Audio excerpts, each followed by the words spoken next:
Bismillahirrahmanirrahim. Assalamualaikum warahmatullahi wabarakatuh. Waalaikumsalam warahmatullahi wabarakatuh. Alhamdulillahi wa kafa. Wassalatu wassalamu ala rasulihil mustafa wa ala alihi wa man wafa. La hawla wa la quwwata illa billah. Asyhadu an la ilaha illallah iqraran bihi wa tauhidan wa asyhadu anna Muhammadan abduhu wa rasuluh alladzi la nabiyya wa la rasulahu ba'da amma ba'du. Ibu-ibu jamaah Majelis Ta'lim Khairun Nisa yang dirahmati oleh Allah Subhanahu wa taala, alhamdulillah kita masih berkumpul sebagaimana seperti hari Sabtu biasanya kita mengadakan tahsin Quran, tapi kali ini dengan momen yang berbeda, tahsin Quran sekaligus kita memperingati Muharram atau Tahun Baru Islam. Ibu-ibu yang dirahmati oleh Allah Subhanahu wa taala, ketika kita mengingat Tahun Baru Islam, berarti kita sedang mengingat perjuangan Rasul. Bagaimana Rasulullah sallallahu alaihi wasallam, Allahumma shalli ala sayyidina Muhammad, telah berjuang untuk umat. Bagaimana baginda Rasulullah sallallahu alaihi wasallam begitu memperjuangkan umat ini sampai saat ini, sampailah kita sekarang ini kita berada di dalam zaman yang tadinya gelap menuju pada terang benderang dengan wasilah beliau Muhammad sallallahu alaihi wasallam. Ibu-ibu yang dirahmati oleh Allah Subhanahu wa taala, karena waktu kita enggak panjang nih Bu ya, sampai 2 jam lah ya. Maghrib aja. Sebetulnya saya betah ini berada di tengah-tengah ibu ini. Oh, cari istrinya. Cari suami. Iya. Apa nih cari suami ya? Bukan yang punya suami cari suami. Muharram. Kita harus coba di sini ibu-ibu sekalian. Hafal nggak bulan Hijriah? Coba ibu, ini saya Bu Farida, saya percaya. Coba. Bumi lah yang hafal. Kalau ustadznya ngapain? Ditanya. Yang perlu muridnya. Iya, muridnya. Yang pertama Muharram, Safar, Rabiul Awal, Rabiul Akhir, Jumadil Awal, Jumadil Akhir, Rajab, Sya'ban, Ramadan, Syawal, Dzulqa'dah. Jangan Dzulqa'dah ya. Dzulqa'dah itu tetangga orang itu. Dzulqa'dah. Ya. Dan Dzulqa'dah. Nanti jadi keedah pula dia kan? Jadi waidah lah ya. Jadi waidah. Iya. Jadi ibu-ibu yang dirahmati oleh Allah Subhanahu wa taala, perlu kita tahu di antara 12 bulan yang kita sebutkan tadi, itu semuanya sudah ada sejak jahiliyah. Akan tetapi keistimewaan bulan Muharram itu disandingkan dengan Syahrullah, Allah yang memberi kemenangan. Jadi bulan Muharram itu bukan seperti bulan-bulan yang lainnya, sangat istimewa. Di situ Allah langsung yang memberikan penamaan. Jadi kalau dia Safar, Rabiul Awal, Jumadil Awal, Jumadil Akhir, baru Rajab, Sya'ban, Ramadan, Syawal, Dzulqa'dah, Dzulhijjah, ini sebelum Islam sudah ada. Jadi dulu Muharram ini dia namanya itu Syafarul Awal. Tetapi diganti oleh Nabi Muhammad SAW melalui lisan baginda Rasulullah SAW menjadi Muharram. Artinya bulan yang dimuliakan. Jadi ketika bulan suci ini itu dilarang berperang. Bangsa Arab dahulunya sebelum datangnya Islam hobi berperang. Tetapi di bulan-bulan ini, di bulan-bulan haram ini, mereka nggak mau berperang. Apa aja bulan haram? Ada 4, bagus. Yang pertama, Muharram. Bersafar juga. Rajab, bagus. Hah? Sa'ban, Ramadan,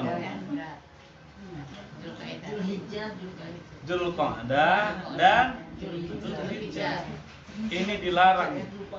Apa alasannya Ustaz dilarang bulan-bulan haram ini, bulan suci ini? Bahkan tidak hanya dilarang untuk menumpahkan darah, dilarang juga kita untuk membuat dosa. Dilarang. Kalau di bulan-bulan lain bukan artinya boleh, bukan. Tetapi di bulan haram ini nggak boleh kita berdosa. Ketika kita melakukan satu dosa, maka itu akan dilipat gandakan. Begitu juga dengan kebaikan. Maka baginda Rasulullah SAW ketika datang bulan Muharram ini, beliau di situ memperbanyak ibadah tatawwu. Apa itu ibadah tatawwu? Ibadah tambahan, sunnah. Itu kalau Senin Kamis sudah biasa. Tapi Ayyamul Bid juga beliau berpuasa. Yang kemarin siapa yang nggak berpuasa? At-Tasi wal Ashura, 9 dan 10. Berpuasa Ibu? Betul. Udah jujur? Puasa. Kok nggak kurus-kurus? Kalau orang puasa nampak kurusnya. Sebulan itu Ustaz. Oh iya, saya juga ya. Kena ustadznya. Jadi ibu-ibu yang dirahmati oleh Allah Subhanahu wa taala, di sini Allah Subhanahu wa taala sebenarnya sudah menetapkan di dalam surah At-Taubah ayat 36, Allah Subhanahu wa taala berfirman, "Inna iddatas suhuri indallahi 12 syahran fi kitabillah yauma khalaqas samawati wal ard minha arba'atun hurum dalika dinul qayyim fala tazlimu fihinna anfusakum." Yang artinya sesungguhnya bilangan bulan pada sisi Allah ada 12 bulan. Jadi kalau ada nanti yang mengira, jadi Ustadz kenapa bisa selalu maju puasa, kan gitu kan? Nah itu majunya itu karena tidak sama dia hitungan harinya. Kalau dia di bulan Masehi itu 31 banyak, 30 banyak. Sementara di bulan Hijriah itu 29. Nah, jadi itu nggak ada apanya, memang berbeda dia harinya, sehingga menyebabkan kita itu lebih maju selalu setiap tahun 2 minggu. Gitu Bu. Jadi nggak bisa tetap. Kalau Masehi tetap, apapun yang terjadi di dunia ini tetap dia. Tapi kalau Hijriah dia berbeda. Nanti bisa aja kita nanti puasa di bulan 1 lama-lama, ya kan? Nah, bisa aja nanti kita balik lagi puasa di bulan 12. Saya dulu masih kecil, ingat saya puasa itu di bulan 12. Iya. Jadi itu kemungkinan, insya Allah kalau kita diberi Allah umur yang panjang, sampailah kita di situ. Jadi Allah menetapkan langit dan bumi, diantaranya ada 4 bulan haram. Itulah dia ketetapan agama yang lurus. Maka janganlah kamu menganiaya diri sendiri dalam 4 bulan tadi. Apa 4 bulan haram tadi? Muharram,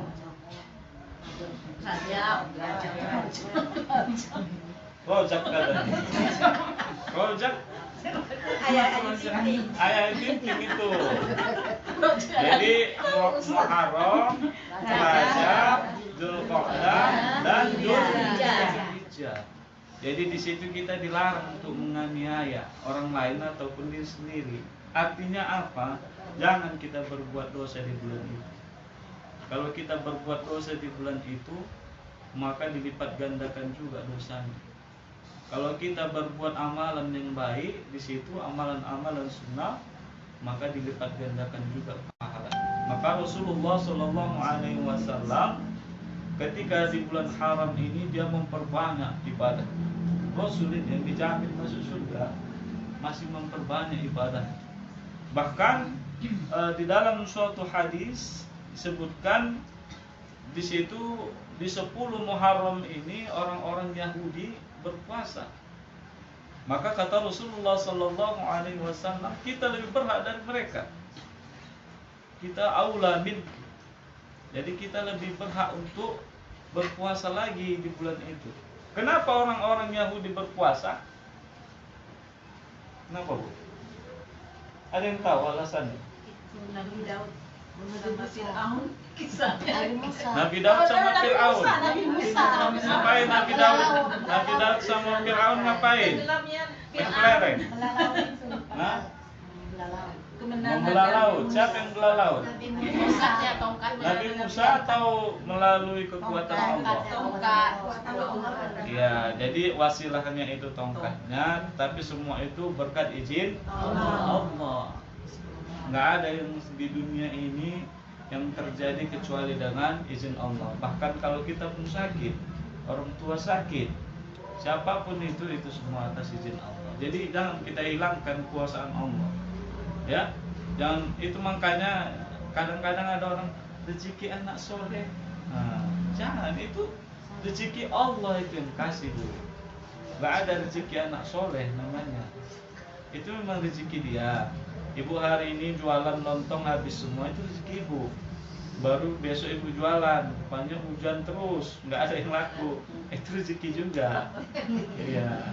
Jadi jangan kita menganggap hanya nikmat rezeki, selain nikmat tidak rezeki. Ibu-ibu yang dirahmati oleh Allah Subhanahu wa Ta'ala, oleh sebab itu barang siapa yang semalam puasa 9 dan 10 apa Bu? Muharram. Maka di sini di dalam hadis disebutkan kalau dia berpuasa di 10 Muharram itu kafaratus sanah. Artinya Allah menghapuskan dosa dia 1 tahun yang lalu. Jadi kalau memang betul-betul kita kemarin ikhlas dalam berpuasa, mengharapkan ridha Allah dan ampunannya, maka terhapuslah dosa-dosa kita. Dan kita itu yang kita harapkan.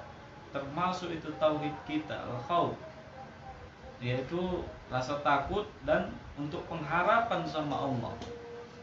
Jadi kita mengharap Allah itu menghapus dosa kita. Jangan kita berpuasa, kita menganggap udah berpuasanya aku ini, maka dosaku nanti dah aman itu, aku bagaikan anak yang baru lahir. Tidak, kita juga harus ada meminta kepada Allah agar benar-benar menghapuskan dosa-dosa kita. Karena bisa jadi ibu-ibu berpuasa tapi mulutnya nggak berpuasa, batal. Bukan hanya makan dan minum, ketika menggibah, menceritai orang lain, mencela orang lain lewat tetangga, kok bincu ibu itu menor kali ya. Puasa. Apa untungnya sama kita ibu? Nggak ada kan? Maka sia-sia nanti, kita takutkan puasa kita itu sia-sia. Maka oleh sebab itu ketika berpuasa tahan semuanya. Tidak hanya kita menahan lisan, tetapi menahan segala apa-apa yang bisa meruntuhkan nilai-nilai puasa kita. Ibu-ibu yang dirahmati oleh Allah Subhanahu wa Ta'ala, maka oleh sebab itu jadikanlah momentum tahun 1443 Hijriah kita ini, jadikanlah dia lebih baik dari tahun kemarin. Harus ada perubahan dalam diri. Itu harus kita tanamkan. Kata Rasulullah SAW, kalau hari ini sama dengan hari yang lalu, masa ini sama dengan masa yang lalu, kita termasuk orang yang merugi. Sedangkan seri aja kita buat, amalan kita seri, itu kita orang yang merugi. Apalagi tahun ini lebih buruk lagi dari tahun yang lalu. maka kita adalah orang yang terlaknat, tercela. Tapi kalau kita jadikan tahun ini lebih baik dari tahun yang akan datang, tahun yang lalu, maka bisa jadi itu adalah orang-orang yang beruntung. Para ulama hadis mengatakan yang beruntung ini apa, Bu? Kullu nafsin dha'iqatul maut wa innama tuwaffawna ujurakum yawmal qiyamah faman zuhziha 'anil nar wa udkhilal jannah faqad faza. Nah, itu dia. Jadi orang-orang yang beruntung itu adalah nanti ketika di akhirat dia dijauhkan Allah dari api neraka dan dimasukkan ke dalam surga. Itulah orang-orang yang beruntung, dan itu yang kita harapkan. Atau ada yang nggak mau mengharapkan surga di sini? Mengharaplah semuanya. Mengharapkan, Ya. itu kan yang kita harapkan kan? Ya. Betul nggak, Bu? Betul. Atau ada yang mengharapkan neraka ini? Mana tahu dulu masih ada ilmunya tahan dibakar, nggak berlaku di sana. Mau ilmu apapun dia, mau rawa rontek, mau ilmu tahan bakar, tahan cincang, nggak berlaku di akhirat. Karena Allah Maha Kuat, sama Allah Maha segalanya. Melawan malaikatnya pun udah hancur gitu. Apalagi kekuatan kita nggak ada apa-apaan. Rawa rontek apa itu semua itu hanya jin, permainan jin. Jin itu semua, santet dan lain sebagainya itu jin. Jin melawan malaikat aja udah hancur, apalagi melawan Allah. Melawan manusia pun dia hancur kalau dengan keimanan yang kuat. Makanya ketika Umar radhiyallahu an berjalan dari jalan ini, setannya nggak berani jalan dari situ, dicari jalan yang lain. Itulah kalau udah tauhid, keimanan itu kuat. Maka mari kita jadikan bulan Muharram ini benar-benar kita mencari ridho Allah dan benar-benar kita melakukan perubahan dalam diri sendiri. Kalau kita sudah menjadi agen perubahan, agent of change, agen perubahan, maka yakin dan percayalah ibu-ibu, kerabat, anak, saudara, tetangga, itu pasti semua akan insya Allah Ta'ala akan ikut berubah. Tapi karena kita apa? Mungkin ibu-ibu sebagian di sini adalah sudah menjadi ibu-ibu, sebagian sudah menjadi opung. Betul, Bu? Nah, saya yakin dan percaya ada opung-opung juga. Nah, ini opung. Niat baik kita. Karena innamal a'malu bin niat. Segala sesuatu itu diiringi dengan niat. Ini hadis ini asbabul wurudnya itu ketika Nabi hijrah. Ini juga berkaitan. Innamal a'malu bin niat wa innama likulli imri'in ma nawa. Segala sesuatu itu diiringi dengan niat. Wa innama likulli imri'in ma nawa. Faman kanat hijratuhu lid-dunya yusibuha aw imra'atin tankihuha fa hijratuhu 'ala ma hajara ilaihi. Jadi barang siapa yang melakukan suatu perbuatan itu niatnya hanya untuk dunia, maka dunialah yang dia dapat. Itu pun kalau dapat. Tapi kalau niat dia berubah, hijrah itu tidak hanya berpindah tempat, tetapi merubah kehidupan kita juga hijrah. Yang tadinya jilbabnya masih segini, masih kelihatan ininya, di tahun ini, wah udah jadi syar'i, masya Allah. Itu perubahan, Bu. Yang tadinya mungkin masih susah pakai kaos kaki, kan itu bagian aurat kan? Iya enggak? Apa aja yang enggak aurat bagi wanita? Wajah dan mungkin kadang-kadang saya suka lucu juga lihat ibu-ibu kalau di jalan. Apanya jilbabnya syar'i, rupanya dia pakai kaos. Naik kereta dia. Aku pun bingung. Ibu ini hijrahnya tanggung-tanggung ini kayaknya. Jadi ketika kita memang betul-betul hijrah, totalitas. Dukhulul Islam bisilmi kafah. Jadi kita masuk ke dalam Islam itu dengan benar-benar menyeluruh, Bu.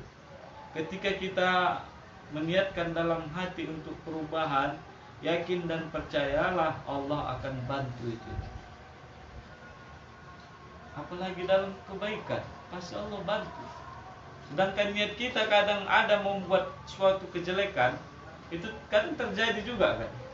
Apalagi ini dengan niat untuk kebaikan, perubahan diri, maka itu bisa jadi Allah akan bantu total, Bu. Kalau ibu misalnya yang selama ini sholat subuhnya masih susah, ada nggak yang dekat masjid tapi dia ketika azan subuh nggak dengar? Nih Bu, Ustaz. ingat malam pengantin baru Oh, tetap sholat. jam 8? Enggak. Jadi sholatnya jam berapa Ibu? Jam 5 pas azannya itu. Pas azan, Masya Allah. Ya kan mau pajak dulu Ustaz. Jadi pas azan itu cuma sholat. Udah biasa Sholat ngomong. dulu. Pas azan itu kan Itu bisa. udah jujur itu Bu? Alhamdulillah. Jadi kadang ada yang kayak gitu Bu, rumahnya dekat masjid tetapi azan pun nggak dengar, ngaji pun nggak dengar, dikencingin setan kupingnya. Iya, kalau orang tidur Bu, makanya tidur yang paling nikmat itu tidur waktu subuh kan. Itu memang luar biasa itu nikmatnya, nggak ibu-ibu aja, Ustadz pun gitu. Apalagi dingin ya, Ustaz. Apalagi dingin, apalagi kena hujan.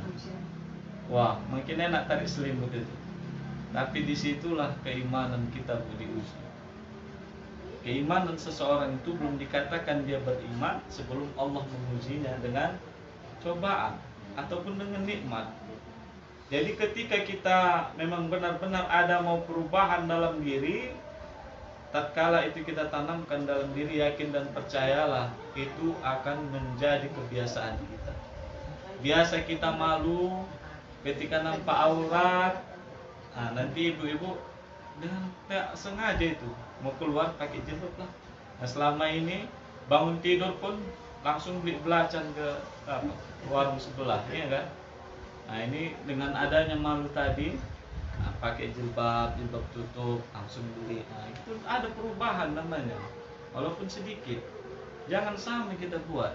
Tahun ini jangan samakan sama tahun yang lalu. Ustadz aja sendiri, saya pribadi ada saya niatkan itu. Selama ini memang kalau kerja, kalau keluar rumah, saya jarang itu pakai peci. Karena masih muda saya rasa kan, masih bisa bergaya. Tapi insya Allah tahun ini saya mau azamkan dalam diri untuk membiasakan pakai peci ataupun lobe keluar. Itu mau saya biasakan tahun ini. Itu untuk kebaikan kan. Nggak apa-apa kita tanamkan nilai kita. Puasa juga, saya itu masih jarang puasa Senin Kamis. Ada saya lakukan. Tetapi masih kalau dihitung dalam hitungan tahun, kategorikan jarang. Jadi buat perubahan kita. Apa sih nilai plus kita yang mau kita buat nantinya ketika kita menjumpai Allah, menghadap Allah, ditarik Allah nyawa kita, apa yang mau kita buat? Cukupkah dengan sholat yang 5 waktu 5 kali dalam sehari? Cukup itu? Belum, itu bayar utang namanya. Kewajiban. Jadi dengan apa kita membeli surganya Allah? Dengan ketaatan tambahan, tatawwu, dengan sunnah. Puasa sunnah, sholat sunnah. Sholat sunnah ini banyak.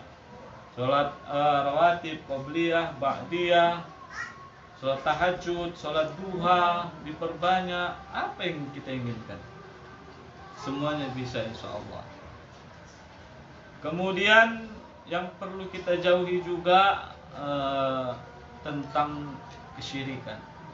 Di tahun ini mana tahu masih ada saudara kita atau kita juga termasuk pelakunya masih percaya dengan dukun, masih percaya dengan orang pintar. Yang datang adalah orang bodoh itu.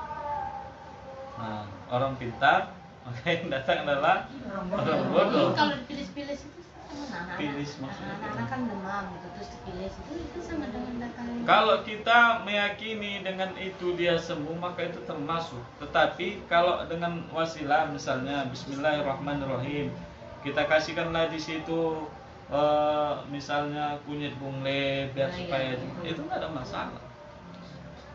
Mungkin di dalam zat-zat yang terkandung dalam kunyit bungle itu ada dia yang bisa meredamkan panas. Tapi tidak ada yang gaib kita yakin situ. Atau di dalam kunyit bungle ini ada jin ini yang bisa mengapa jin yang lainnya, itu jangan. Kalau itu Ustaz, ada tradisi mempercayai bulan Syuro itu nggak boleh nikah. Nah itu nggak panas. boleh. Kan ada juga. Nggak ada ibadah nikah itu. Ada nggak di dalam rukun nikah itu nggak boleh nikah di tanggal sekian? Ada nggak? Nggak ada. Nggak ada. Kalau nikah ya nggak apa-apa. Rumah tangganya hancur. Nggak ada itu, nggak ada. Nggak ada itu di tanggal 10 Asyura kalau dia menikah di situ maka jadi panas rumah tangganya, itu nggak ada, nggak boleh kita yakini. Segala sesuatu itu udah Allah takdirkan. Terkadang yang kita yakini itu, Bu, itu yang terjadi. Ini saya kasih contoh lah itu ya. Biasanya itu orang kita Jawa kalau di malam Syuro, 10 Syuro itu kan nyuci keris. Jadi kalau yang masih ada keyakinan demikian, yang datang itu ya jin, Bu. Jin ini memang yang datang. Bisa dia menggerakkan benda. Itu tipu muslihat jin. Setan, la'natullah alaih. Sebenarnya tidak ada yang istimewa. Bahkan di bulan haram ini kita disuruh memperbanyak ibadah kepada Allah. Memperbanyak sholat, memperbanyak puasa, memperbanyak ibadah-ibadah lainnya. Menikah itu ibadah ya. Ibadah lebih baik. Apa ya? Udah masuk bulan Syuro nggak boleh. Nggak ada larangan. Nggak ada larangan menikah di bulan Syuro. Di bulan Syuro di 10 Muharram nggak ada larangan. Nah, tapi kemudian apa lagi, Bu, yang penting di dalam Muharram ini? Ini dia. Man shoma yauman fi sabilillah ba'adallahu wajhahu 'anil nar 70 kharifan. Dalam hadis Bukhari disebutkan barang siapa yang melakukan puasa satu hari jauhkan dari api neraka 70 tahun. Ada ibu-ibu yang umur 70 tahun di sini. 7 berapa, Bu? Oh, beda tipis ya. Ya bayangkan kalau dijauhkan perjalanan 70 tahun dari api neraka, jauh enggak ya? Jauh kan? Itu puasa yang mana itu? Itu puasa yang sini. Bukan yang 9 10. Sallallahu alaihi wasallam puasa di 10 Muharram. Kemudian para sahabat nanya, "Wahai Rasul, kita ini puasa di 10 Muharram. Orang Yahudi juga puasa." Orang Yahudi berpuasa karena pada saat itu Nabi Musa alaihissalam diselamatkan dari tentara Fir'aun dan Fir'aun ditenggelamkan, dihancurkan, dibinasakan oleh Allah. Maka mereka berpuasa. Maka kata Rasulullah, kita lebih berhak daripada mereka. Dan kalau tahun depan aku masih hidup, aku akan berpuasa di 9 Muharram. Puasa Tasu'a. Tapi qadarullahu ma syaa fa'ala. Tahun depannya itu Rasulullah tidak sempat berpuasa 9 karena beliau telah wafat, akan tetapi itu sudah dihitung sunnah. Karena apa? Karena sudah diucapkan oleh Rasulullah sallallahu alaihi wasallam. Mungkin ini saja yang dapat saya sampaikan. Semoga bermanfaat dan membawa kita kepada jalan yang lebih baik di tahun 1443 Hijriah ini. Amin ya rabbal alamin. Kita tutup dengan doa kafaratul majlis. Subhanakallahumma wa bihamdika asyhadu an la ilaha illa anta astaghfiruka wa atubu ilaik. Assalamualaikum warahmatullahi wabarakatuh.